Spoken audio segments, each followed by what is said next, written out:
Vamos a ponernos en sus manos, vamos a pedir la luz del Espíritu Santo. Ven Espíritu Santo, llena los corazones de los fieles, envía Señor tu Espíritu, y todas las cosas serán creadas y renovarás la tierra. Oh Dios omnipotente, que has iluminado e instruido las inteligencias de tus fieles con la luz del Espíritu Santo. Te pedimos que este mismo Espíritu nos dé a conocer la verdad y a buscar el bien, y llena nuestras almas de consuelo y de alegría por Jesucristo nuestro Señor. Amén. Dios te salve María. Llena eres de gracia, el Señor es contigo. Bendita eres entre todas las mujeres, y bendito es el fruto de tu vientre Jesús. Santa María, Madre de Dios, ruega por nosotros pecadores, ahora y en la hora de nuestra muerte. Amén. Que el Señor bendiga a Marino, que ponga sus palabras en sus labios, para que sea un instrumento de su amor, de su misericordia, que sea instrumento para profundizar nuestra fe, nuestro amor, nuestra adoración a Jesús, Eucaristía, y que el corazón, el pulmón de nuestro santuario, sea este encuentro con Jesús en la Eucaristía, en la adoración, en la Santa Misa. Que el Señor bendiga a Marino, bendiga a cada uno de los que están aquí presentes. En el nombre del Padre, y del Hijo y del Espíritu Santo. Amén. Amén. Ave María Purísima. Pues le doy muchas gracias a Dios por la bendición y el honor de estar en este templo. Darle gracias al Padre. Ya había estado aquí en una oportunidad en el galpón de allá y el Padre me había contado sobre este proyecto que hoy se hace realidad, y que no solamente felicito al Padre y toda su comunidad, sino que le doy gracias a Dios de haber escuchado esta plegaria para que este templo se construyera, que es una gracia más para nuestra iglesia, para nuestra batalla por las almas. También saludo con mucho cariño a las hermanas a quien he tenido el gusto de conocer en España, y encontrarlas acá fue una grata sorpresa. Voy a compartir con ustedes esta reflexión sobre la Eucaristía. Y para comenzar les leo de donde acabo de abrir, que es sobre la carta de San Pablo a los Romanos, en el capítulo 6, desde el versículo 6. Y dice: como ustedes saben, el hombre viejo que está en nosotros ha sido crucificado con Cristo. Las fuerzas vivas del pecado han sido destruidas para que no sirvamos más al pecado. Hemos muerto, ¿no es cierto? Entonces ya no le debemos nada. Pero si hemos muerto junto a Cristo, debemos creer que también viviremos con Él. Sabemos que Cristo, una vez resucitado de entre los muertos, ya no muere más. Desde ahora la muerte no tiene poder sobre Él. Así pues, hay una muerte y es un morir al pecado de una vez para siempre, y hay un vivir que es vivir para Dios. Así también ustedes deben considerarse a sí mismos muertos para el pecado y vivos para Dios en Cristo Jesús. No dejen que el pecado tenga poder sobre este cuerpo. Es un muerto, y no obedezcan a sus deseos. No le entreguen sus miembros, que vendrían a ser como malas armas al servicio del pecado. Por el contrario, ofrézcanse ustedes mismos a Dios, como quienes han vuelto de la muerte a la vida, y que sus miembros sean como armas santas al servicio de Dios. El pecado ya no los volverá a dominar, pues no están bajo la ley, sino bajo la gracia. Díganme, ¿el hecho de que ya no estemos bajo la ley, sino bajo la gracia, nos autoriza a pecar? Claro que no. Si se entregan a alguien como esclavos, pasan a ser sus esclavos y obedecen sus órdenes. ¿No es así? Si ese dueño es el pecado, irán a la muerte, mientras que obedeciendo a la fe, alcanzarán una vida santa. Palabra de Dios.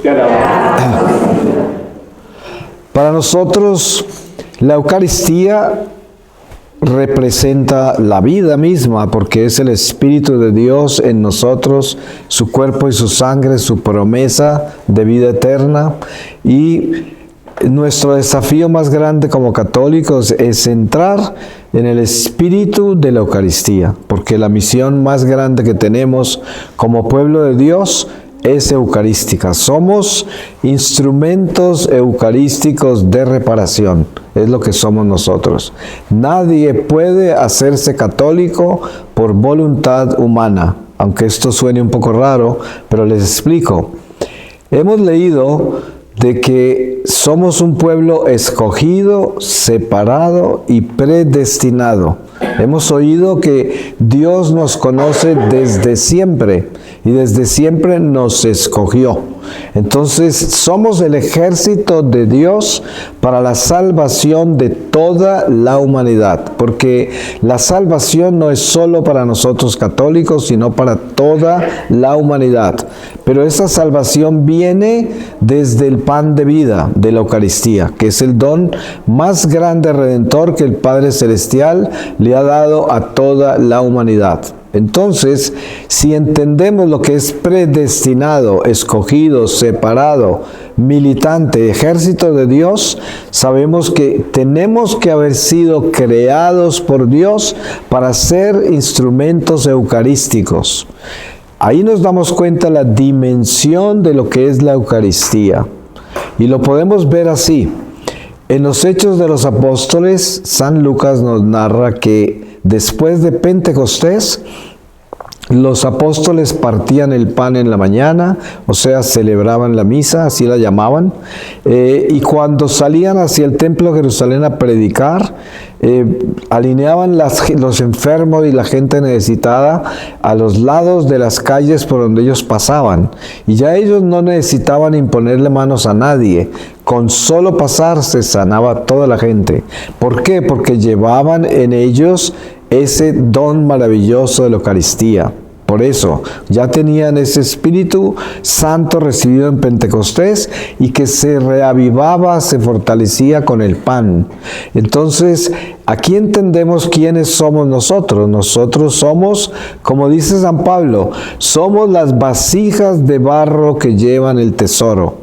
Vasijas frágiles, vulnerables, y nosotros somos seres pecadores, seres muy débiles. Sin embargo, el Espíritu Santo nos ha dado a nosotros los instrumentos sacramentales para mantener este barro sujeto al Espíritu y podamos entregar ese tesoro que llevamos en vasija de barro a las almas que cruzan nuestro camino. Y es una misión de almas, misión de llevarle almas a Dios. La gran mayoría de las almas que le llevamos a Dios ocurre en un estado místico que no es visible para nosotros. Un ejemplo, cuando estamos en la Santa Misa y estamos verdaderamente preparados para comulgar, porque Dios hace mucho énfasis en la importancia de prepararnos bien para comulgar. Yo les recuerdo un pasaje de San Pablo que es muy importante para esto, que dice: no te atrevas a acercarte al altar del Señor a comer de este pan, si no estás preparado, porque te comes tu propia condenación. Así de radical es la presentación de San Pablo sobre la Eucaristía, y así debe ser para todos nosotros. Entonces, si estamos en la iglesia o donde se esté celebrando la misa, y estamos preparados para comulgar, en ese momento hay mucha gente agonizando alrededor del mundo en peligro de condenación, muchos. Y Jesús, Eucaristía, a través de nuestra comunión, como somos instrumentos eucarísticos, rescata un alma de la perdición eterna de un agonizante. Porque al morir nosotros como católicos, uno de los tesoros más grandes que nos llevamos son las almas que han sido rescatadas por medio de la Eucaristía, por medio de nuestra comunión. Ahora, entendemos que nosotros comenzamos y nacemos primero en el estado de la religión, que es una palabra revelada, es una historia sagrada, es una tradición y aprendemos a dar pasos en la religión, y mucha gente se queda solo en la religión y nunca trasciende, porque convierte la religión en algo más de sus vidas, pero no en sus vidas. Y aquí es donde viene el desafío grande que tenemos nosotros. Podemos leer con claridad en el Evangelio el trato que Jesús le da a los fariseos, a los saduceos, a los escribas, a los judíos de su tiempo. ¿Cómo los trata? Porque ellos eran gente de dura cerviz, como los llamaba, porque eran solo religiosos, pero no tenían el amor de Dios, no había espíritu en su religión. Entonces, a nosotros que ya vivimos esta nueva creación en Jesucristo, que estamos más allá de esos fariseos, porque hemos sido redimidos en Jesucristo, somos la nueva alianza, el nuevo pueblo, la nueva creación, y nosotros somos eucarísticos, que quiere decir, nosotros tenemos todo lo que todos los profetas de antaño, todo ese pueblo de Dios de antaño hubiese querido tener, como dice San Pablo. Nosotros tenemos todo, pero al mismo tiempo que tenemos todo, tenemos toda la responsabilidad, porque al que más se le da, más se le exige. Y mucha gente pensará, bueno, mi vida es muy insignificante, yo no hago nada especial ni extraordinario por la iglesia, ni por las almas. Pero aquí hay que tener en cuenta algo. Entonces, ¿qué será de una monja clausura que está encerrada allá? ¿Será que no hace nada? Es que el misterio de nuestra fe no está en un activismo religioso y en ir por todo el mundo como me tocó a mí, de misionero. No todos tenemos ese llamado. El llamado nuestro es eucarístico. El católico, obediente, básico, que está en la iglesia como ese instrumento, ese depósito, esa vasija de arcilla que lleva el tesoro, es un tesoro, porque el Espíritu Santo está utilizando a esa persona 24 horas al día. Y lo que uno necesita hacer es tener la vasija limpia. Eso es. Lo demás lo hace Dios. Lo demás todo lo hace Dios. Así de que uno tiene que tener conciencia de que nuestra misión más extraordinaria en la iglesia es la Eucaristía. Es la Eucaristía. Ahora, entendemos que nosotros tenemos la gracia eucarística de la adoración, adoración al Santísimo.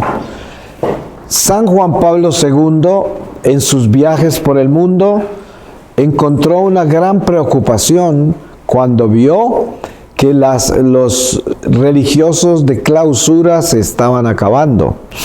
No se han acabado, gracias a Dios, pero muchas comunidades se acabaron, se terminaron. Y él se dio cuenta que hacia el futuro iba a ser peor. Entonces él comenzó a promover estas capillas de adoración perpetua en la iglesia, que es un don maravilloso, porque es precisamente el asegurarnos que a pesar de que esos conventos de clausura se cierren, el laicado de las parroquias viene a responder por ese vacío que queda y los llena con esa adoración perpetua a las capillas. Es muy importante tener eso, que es lo que tienen acá ustedes, un don maravilloso, es una gracia extraordinaria, una bendición para la iglesia, porque esto cubre miles de almas alrededor. De una capilla de oración perpetua salen bendiciones para toda la nación y para toda la iglesia en el mundo entero, porque el eterno presente de Dios, presente en la Eucaristía, no tiene espacio ni tiempo, es eterno. Y por eso no se puede uno imaginar el radio de alcance que tiene una Eucaristía expuesta. Eso es un sol que brilla de lo alto y cubre un territorio ilimitado. Por eso, cuando nosotros entendemos lo que es la adoración al Santísimo, nos damos cuenta que ahí es donde nosotros, como instrumentos de Dios, prestamos el mayor servicio, porque podemos tomar esa adoración perpetua en Getsemaní. Ustedes saben que en Getsemaní Jesús viene 3 veces a los apóstoles a pedirles que no se duerman, 2 veces a que no se duerman, la tercera anunciarles que ya llegó el momento. Pero Él hace el reclamo, no pueden acompañarme siquiera una hora, ¿no? Despiertos. Pero ¿por qué lo necesitaba despiertos el Señor? Porque el Señor tenía un cáliz que le estaban presentando el ángel, que tenía que ver con todas esas almas que se podían perder. Y Él quería tener a sus apóstoles como testigos ante el Padre para rescatar más almas. Eran sus testigos, porque hay un misterio muy grande con nuestra vida terrenal, carnal, y es que todo lo que se daña en la carne se tiene que reparar y rescatar en la carne. Por eso es que Jesús tomó carne, y por eso es que nosotros somos instrumentos de Dios en la carne. Porque uno se preguntaría, pero ¿por qué va a necesitar Dios de nosotros? Si Dios todo lo puede hacer sin necesidad de nada, nos creó de la nada, ¿para qué nos va a necesitar ahora de instrumentos de reparación? Pero es que este es el misterio de la vida terrenal, en la forma que el Padre Celestial rescata a un pueblo caído, perdido por el pecado original, y lo trae de regreso a la gracia. Y esa gracia se rescata por medio de resucitar esto que murió por el pecado, como nos enseñaba San Pablo en esta corta lectura que compartí en la carta a los Romanos sobre ese pecado, la muerte al pecado, la resurrección en Jesucristo. Y todo esto está unido. Entonces, la adoración al Santísimo representa una batalla espiritual inmensa, porque la pesadilla más grande de Satanás es la Eucaristía. Por eso nosotros, desde el vientre de nuestra madre, somos una amenaza contra las fuerzas del mal. Nosotros, desde que somos concebidos en el vientre, Satanás nos descubre y sabe que vinimos a hacerle daño. Entonces, precisamente nuestra unión, y valga la oportunidad de que hoy celebramos esta Natividad de la Virgen, para decir que la Virgen María es nuestro más grande apoyo en la batalla espiritual contra el demonio, porque el Padre Celestial le ha dado a la Virgen los poderes más extraordinarios contra Satanás.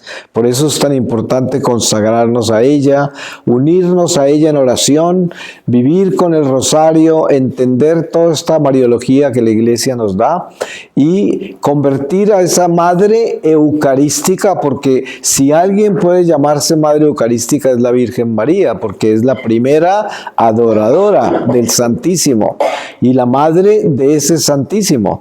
Ahora, cuando nosotros entendemos lo que San Pablo dice, que todo lo que le sucedió a los hebreos en antaño, cuando estuvieron en el Éxodo, por ejemplo, es una advertencia y una enseñanza para nosotros que vivimos el día que se apellida de hoy, como él lo llama. ¿Por qué? Porque ellos vivieron un exorcismo prácticamente en el Éxodo, porque Dios estaba constantemente liberándolos de la idolatría que habían adquirido en Egipto en esos 400 o más años. Y ese pueblo tenía que ser purificado, limpiado de toda esa influencia pagana, de toda esa idolatría. Pero cuando miramos la vida terrenal y el destierro, el pecado original, nos damos cuenta que nuestro Egipto es la tierra, es este mundo. Y el desierto de conversión que fue el éxodo de ese pueblo, para nosotros es nuestra conversión, ese es nuestro desierto. Y nosotros no tenemos una tierra prometida en la tierra como el pueblo hebreo, nosotros tenemos una tierra prometida en el cielo, que es la Santa Jerusalén. Y ahora aquí viene lo más importante de la Eucaristía, que es, primero, cuando yo voy a adorar al Santísimo, estoy al frente de ese sol que brilla de lo alto del Dios verdadero, del único Dios, y le estoy dando el señorío al único Dios. ¿Qué sucede en la adoración? Que yo soy liberado de todos mis ídolos. Yo soy liberado de toda mi idolatría. Porque nosotros, por naturaleza innata, somos idólatras. Estamos en una carne mortal que está sujeta a la adoración a las cosas naturales, porque es lo primero que descubrimos en este mundo. La naturaleza, las cosas naturales, el mundo material, y sin darnos cuenta nos convertimos en adoradores de las personas, adoradores de la naturaleza, adoramos hasta la comida, adoramos muchas cosas, el dinero, tantas cosas que se convierten en dioses. Y sin darnos cuenta los adoramos porque nos someten, nos rigen, nos gobiernan. A veces nosotros somos esclavos hasta de la ropa que tenemos. Somos esclavos de todo.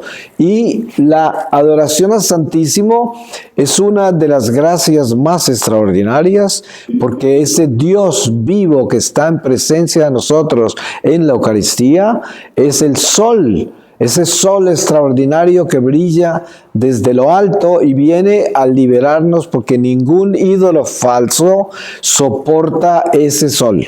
No lo soporta. Pero nosotros hemos sido creados para vivir de ese sol. Y por eso ese sol a nosotros no nos quema, sino que nos alimenta. Pero a los demonios los quema, los calcina, no los soportan. Esa es la diferencia. Y por eso todo Dios falso que traemos a la adoración al Santísimo se calcina. Entre más tiempo estemos al frente del Señor, más libres seremos. Pero hay algo que quiero advertir. Sabemos que todo lo que yo estoy diciendo se logra si yo estoy en gracia. Porque esto no es para una persona que esté en pecado. Obviamente que no. Si usted se va a la adoración y anda en pecado mortal, ¿qué está haciendo? Pues es Judas recibiendo la comunión en la última cena, ¿no? No tiene esa gracia. Para estar en presencia del Santísimo Sacramento que está expuesto, yo tengo que estar en paz con Dios. Yo tengo que ser un amigo de Dios. Yo tengo que estar con la vasija limpia. Porque de lo contrario, no sirvo como su instrumento eucarístico. Porque lo que sucede en la adoración es que el Señor me utiliza a mí como testigo ante el Padre para rescatar almas que en ese momento de adoración están en peligro. O sea que todo lo que yo hago cuando recibo la comunión en la iglesia durante la misa, cuando estoy en adoración al Santísimo, todo lo que yo hago con referencia a la Eucaristía, rescata almas. Rescata almas. Yo les decía que los apóstoles, después de partir el pan, salían hacia el templo de Jerusalén a predicar. Y ustedes saben que antes de Pentecostés ellos estaban escondidos de miedo de los judíos de ese templo porque habían crucificado al Señor y les tenían miedo. Tanto así que Jesús resucita y por 40 días se les aparece a ellos y ninguno de ellos tuvo la valentía de ir a contarle a nadie que Jesús había resucitado. Seguían escondidos. No fue hasta que recibieron Pentecostés, 9 días después de la ascensión del Señor, que salieron sin miedo a proclamar las buenas nuevas del resucitado. ¿Pero qué llevaban en ellos? Pues el Espíritu Santo de Pentecostés, pero la Eucaristía, su alimento, el cuerpo y la sangre del Señor. Y eso fue lo que los llevó a combatir y a proclamar las buenas nuevas y a ser los testigos de la luz, testigos de la gracia. Y precisamente esta fuerza nos llega de la Eucaristía. Eso es lo que tenemos nosotros, una fuerza eucarística extraordinaria. Pero entonces, Aquí viene lo más importante. Si miramos con cuidado el Evangelio, nos damos cuenta que el lenguaje de Jesús, todo está relacionado con espíritu. Eso es lo que Jesús quiere traer a nosotros, espíritu. Hablaba de que vine a traer un fuego y cómo quisiera que todo estuviera en llamas ya. Y se refería al Espíritu Santo, fuego purificador, fuego que es renovador, que resucita, que derrota la oscuridad, ese fuego del Espíritu Santo. Pero también habla de la circuncisión del corazón. Ustedes saben que la primera alianza con Abraham fue una circuncisión quirúrgica, de sangre, física. Pero luego, en la nueva creación de Jesucristo, llega la circuncisión del corazón, que es mística, es espiritual, no es visible para nosotros. Es en la conversión del corazón, es la circuncisión del corazón. Es un corazón arrepentido, un corazón entregado a Dios, un corazón que renuncia al pecado, a todo afecto del pecado, y que se crucifica con el Señor y sacrifica esta vida y se convierte en un hijo de Dios de verdad, en un hijo de la luz. Un hijo de la luz se convierte en luz para este mundo de tinieblas. Y aquí comienza lo que es espíritu. Jesús tiene un diálogo con la samaritana en el pozo de Jacob. Y la samaritana se queja de que los judíos dicen que solo en el templo de Jerusalén se puede adorar a Dios. Y Jesús dice: vendrá el tiempo, y ya está acá, en que no lo adorarán ni en el templo de Jerusalén ni en estas colinas, porque lo adorarán en espíritu y verdad. Ahí viene el espíritu de nuevo. Entonces, todos los ejemplos que coloca Jesús en todo lo que él habla, siempre llevan al espíritu. En el juicio ante Pilatos, Jesús le responde a Pilato cuando le pregunta si es rey, y él dice: tú lo has dicho, pero mi reino no es de este mundo. ¿De qué está hablando? Un mundo espiritual. No está hablando del mundo material. Ahora, el nacimiento del Mesías. Aparentemente vemos a María y José buscando albergue para el niño, un lugar digno para que el niño pudiera nacer.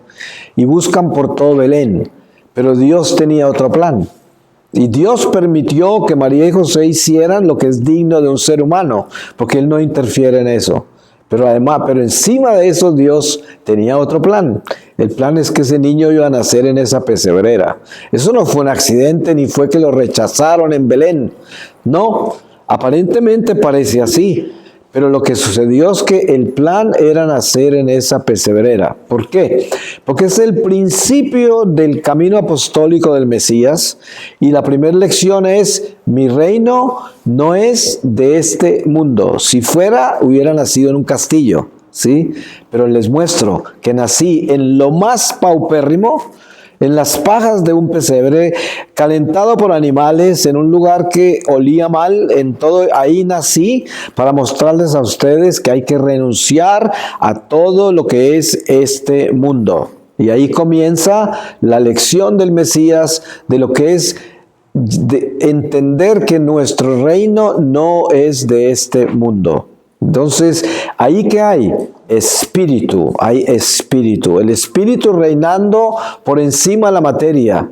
Entonces, cuando entendemos que estamos habitando un instrumento de barro lleno de miseria, pero que llevamos un tesoro en nosotros que nos eleva al espíritu, aprendemos a someter esta naturaleza rebelde, limitada y mortal a la obediencia al espíritu, y nos damos cuenta de la fuerza de Dios, cómo es capaz de ayudarnos a que este barro no nos someta, que este barro no nos domine, que nosotros podamos elevarnos por encima de toda nuestra miseria y debilidad y vida mortal, y vivir en la inmortalidad del Espíritu de Dios. Y por eso la Eucaristía se convierte en esa fuerza, porque precisamente cuando yo voy a comulgar y voy hacia la comunión, yo tengo siempre que acordarme de que estoy recibiendo a un Dios vivo y que ese Dios vivo se convierte en pan de vida para mí.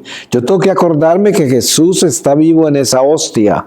Yo tengo que acordarme que en la participación que tengo en la Santa Misa, me tengo que entrar por esa lectura de la palabra que me prepara el alma desde la palabra hasta el sacrificio de la transustanciación y entrar en ese misterio eucarístico que es místico, que es el descender desde el cielo todas las gracias a la tierra para que nos alimente la gracia eterna de Dios y nos mantenga elevados al Espíritu por encima de la naturaleza temporal. Esa es la Eucaristía y por eso tenemos que adentrarnos cada vez en la mística de la Eucaristía, en el espíritu de la Eucaristía, porque es muy fácil, y el demonio es muy astuto con esto, es muy fácil vivir nuestra vida religiosa eucarística como una simple religión, como unos pasos que damos de tradición, de costumbre, y somos capaces de comulgar sin prepararnos bien, somos capaces de comulgar sin saber bien qué es lo que estamos masticando, lo que estamos recibiendo.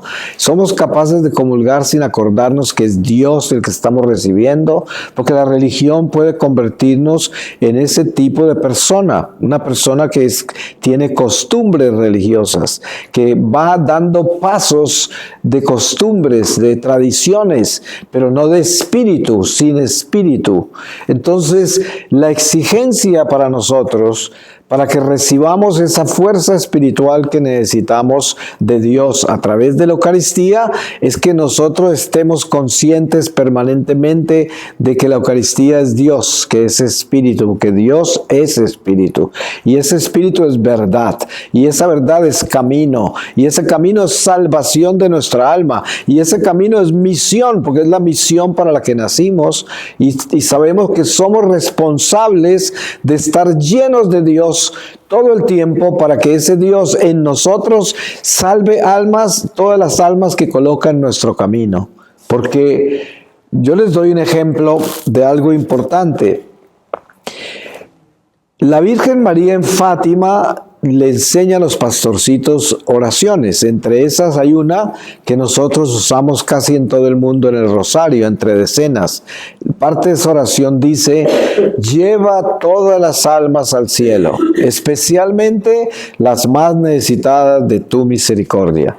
Pero des en cuenta, no dice lleva a todos los católicos al cielo, sino que lleva todas las almas al cielo. Es una enseñanza del Padre Celestial, porque la Virgen es una embajadora del Padre, que nos invita a que nosotros tengamos un corazón misericordioso, que se abre como Jesús en la cruz para salvar a toda la humanidad. Entonces nosotros somos llamados desde la Eucaristía a comulgar para toda la humanidad. Comulgar para la conversión de todos los pecadores, comulgar para la salvación de toda la humanidad.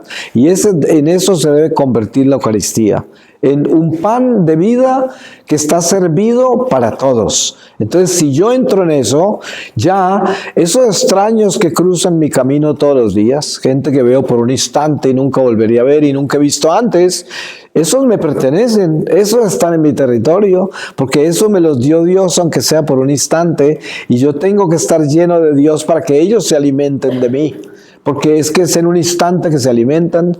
Cuando yo hablaba de lo que San Lucas enseña, de que los apóstoles pasaban y se sanaba la gente, pues eso es lo que hacemos nosotros. La gente pasa y de pronto se sana y nosotros no sabemos. Si nosotros vamos llenos de Dios, ellos se pueden sanar, porque pasó por el lado del fuego, del espíritu, de la vida, de la verdad, y la llevamos nosotros. Por eso digo, uno no tiene que pensar que tiene que ser el apóstol extraordinario que va por todo el mundo para servirle a Dios. No, desde donde usted está en su pequeña vida, desde ahí, por la Eucaristía, usted se convierte en un instrumento inmenso de Dios. Lo que tiene que ser es fiel a Dios, con la vasija limpia y haciendo lo que Dios quiere, que es que usted sea santo. Miren que si nosotros pensamos, ¿Cuál es la voluntad de Dios? Como dice San Pablo, la voluntad de Dios es nuestra santificación. Hay mucha gente buscando la voluntad de Dios en miles de formas. Y qué bueno, muy bueno que lo hagan. Pero la realidad es que la respuesta a la voluntad de Dios es muy sencilla. Es nuestra santificación. ¿Y en qué consiste esto? En que seamos buenos. Y para ser buenos tenemos que ser valientes. Porque hay que ser valiente para perdonar, para tener paciencia, compasión, tolerancia, caridad. Para eso necesita valentía. Solo los valientes entran al cielo. El infierno está lleno de cobardes. Por eso el don maravilloso de la santidad viene con la valentía. Yo tengo que atreverme a ser bueno. Y si yo busco ser bueno en todo, me estoy santificando. Y si busco ser bueno en todo, Dios me llena de su espíritu y rescata almas por donde yo vaya. Rescata almas cuando duermo, porque antes de acostarme entregué mi vida a Dios. Y por eso mi sueño es un sueño restaurador, un sueño renovador, un sueño que rescata, un sueño que es bendición para los demás, aunque yo esté durmiendo. Es como la monja en el convento, está 100% entregada a Dios y cuando barre, cuando canta, cuando cocina, cuando duerme, cuando ora, el Señor la está usando 24 horas al día para rescatar almas. Y eso sucede con nosotros cuando estamos con Dios 100%. El Señor está rescatando almas sin cesar. En cada paso que damos, en cada palpitar del corazón, en cada sentimiento, pensamiento, en todas las inclinaciones y tendencias que tenemos. Si el bien está ahí, ese bien es una gracia santificante para todo lo que nos rodea. Y en eso nos debemos convertir para que nuestra vida no sea un desperdicio. ¿Y cómo es un desperdicio? Cuando vivimos la vida para nosotros mismos. ¡Qué desperdicio tan grande! Es siempre yo preocupado por mí y esto y aquello y la pesadumbre de no alcanzar lo que quiero, las frustraciones, el dolor, las angustias, las heridas. Hay gente totalmente herida que pasa buscando sanación por todas partes, pero la realidad es que un soldado valiente no respira por sus heridas. Un soldado valiente respira por sus armas, está al frente y no se queja, no llora, así tenga roto todo el cuerpo de las balas. Va caminando con fortaleza hasta morir, porque es un soldado. Los soldados no son cobardes, pero el llorón, el que se queja, el que se lamenta, el que está, no sirve para nada. No sirve para la milicia, porque la milicia es para los valientes, al que se atreve a vivir sin lamentarse, sin llorar, sin quejarse, sin culpar a nadie. Pero todo esto es posible solamente si recibimos el pan de vida, porque eso nos da fortaleza espiritual y nos eleva por encima de la miseria de esta carne que llora, que se lamenta, que está herida, que está confundida. Y esto todo se acaba cuando verdaderamente entramos en la batalla espiritual del alma que está alimentada con el cuerpo y la sangre del Señor. Por eso es tan importante que la Eucaristía que recibimos sea espíritu. Hay mucha gente que me dice, ¿usted tiene alguna recomendación para que cuando yo esté adorando al Santísimo no me duerma? ¿No? Entonces yo digo, bueno, por un lado, es normal que una persona se duerma si llegó cansado, porque hay gente que ha trabajado todo el día o ha tenido una labor grande. Si llega al Santísimo se duerme, porque lo primero que hace el Santísimo es darle paz. Y si el cuerpo está cansado, ¿qué le pasa? Se duerme. Pero si está en un estado normal, yo digo esto. Si usted es invitado a visitar su mejor amigo, el amigo más importante de su vida, hasta ropa nueva compra, ¿no? Y cuando llega a visitar a ese amigo está más despierto que nunca y puede quedarse toda la noche hablando con su amigo y no se le duerme a su amigo. Entonces, ¿cómo es posible que usted esté adorando a Dios, el que lo creó a usted, el Dios supremo verdadero, y se duerma? Sí, hay algo que hay que... Esto no puede aplicarse en todos los casos, para que no me entiendan mal, porque no estoy generalizando. Hay casos particulares de una persona cansada, una persona que tenga condición de salud, muchas otras razones por las cuales se puede dormir una persona. Pero una persona que esté normal, por decir así, entonces si le pasa eso, ¿saben qué sucede? Que de pronto es que no está completamente integrado en el espíritu de la Eucaristía. Porque si estuviese integrado en que ese es Dios que está presente ahí vivo al frente suyo, usted se dormiría, usted estaría en éxtasis, estaría en presencia de ese Dios vivo ahí en Eucaristía. Entonces, sea sincero, porque algo muy importante con la Eucaristía es aprender a ser sinceros con Dios, ¿sí? Y atreverse a decirle, Señor, ¿sabes qué? ¿Cuánto me falta para creer que estás en esta hostia? Porque mira que me cuesta estar aquí en éxtasis, despiertos, adorándote, celebrándote, porque es que no estoy todavía en el espíritu de la hostia, no estoy. La verdad es que todavía esta hostia no me eleva en el fuego que es. Entonces, esa sinceridad es la que hace posible que ese Dios misericordioso se apiade y te dé la gracia de sentirlo en el Espíritu. Porque si seguimos de hipócritas y pretendiendo que estamos adorando al Señor y que ahí está en la Eucaristía, sí, yo sé que está ahí, pero no hacen nada en mi vida para hacer que sea Espíritu en mi corazón, que me mantenga en lo que es, entonces ahí no hay una verdad. Por eso tenemos que adorar al Señor en espíritu y verdad, como le dijo a la samaritana. Y ahí tenemos que entrar en espíritu y verdad, porque de lo contrario, nuestra religión es banal, no sirve para nada. Es una religión vacía y tenemos que darle espíritu a la religión. Yo le digo a la gente, miren, ustedes tienen que espiritualizar hasta los zapatos, ¿sí? Es verdad, porque al final, cuando Jesús ora por todos nosotros antes de su pasión, le está pidiendo al Padre que todos seamos uno, como Él es uno con el Padre. ¿Y qué quiere decir con esa unidad? Esa unidad quiere decir que yo debo ser 100% de Dios 24 horas al día toda mi vida. 100%. Porque mucha gente que es meramente religiosa está con Dios en la iglesia, está con Dios cuando comulga, cuando se confiesa en una procesión, en esto, cuando hace caridad, y el otro tiempo está consigo mismo, con su vida propia, no está con Dios y toma decisiones que no están con Dios. Porque es conveniente hacer lo que me conviene a mí y luego voy a la iglesia que es como la que apacigua mi conciencia. Y allá me siento con Dios, pero salgo de allá y tengo otra vida, tengo una doble vida. La religión no es mi vida total, es parte de mi vida. Y es muy común esa religión entre los hombres.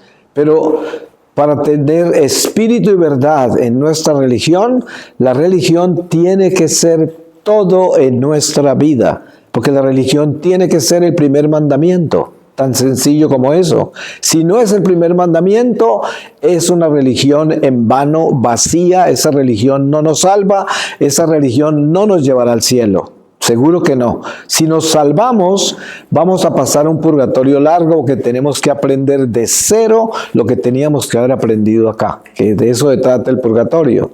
Entonces, pues yo le pido a Dios que nos bendiga en una forma especial, porque pues una reflexión sobre la Eucaristía es una reflexión precisamente del don más grande que hemos recibido. Y sobre todo, como ejército de Dios, pues nosotros somos responsables de cumplir la misión para la que nacimos.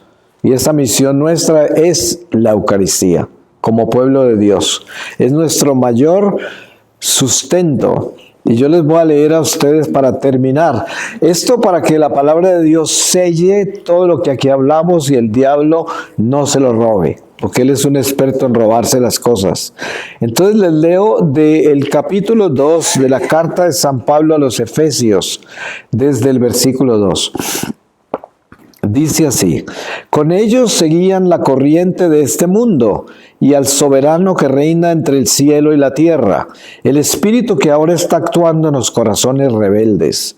De ellos éramos también nosotros, y nos dejamos llevar por las codicias humanas, obedeciendo a los deseos de nuestra naturaleza y consintiendo sus proyectos, e íbamos directamente al castigo, lo mismo que los demás. Pero Dios es rico en misericordia, con qué amor tan inmenso nos amó. Estábamos muertos por nuestras faltas y nos hizo revivir con Cristo. Por pura gracia ustedes han sido salvados. Nos resucitó en Cristo Jesús y con Él para sentarnos con Él en el mundo de arriba.